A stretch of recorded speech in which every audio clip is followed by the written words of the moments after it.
Welcome back to the channel. In today's video I'm going to show you how to pin someone on Snapchat.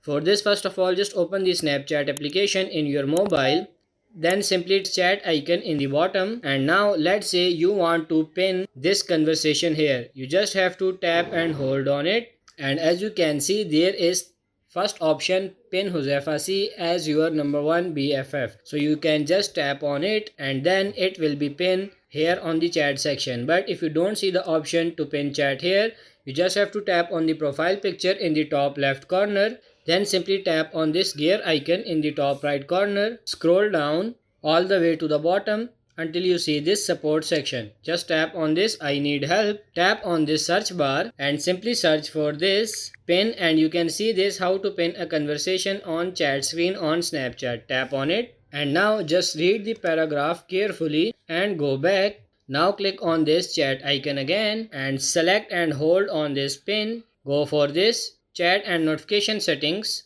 and you can see this option, pin conversation, the second one. Tap on it and that's pretty much it. As you can see, this chat has been pinned. So I hope this video was helpful. If it is, like it and subscribe to the channel. Thank you.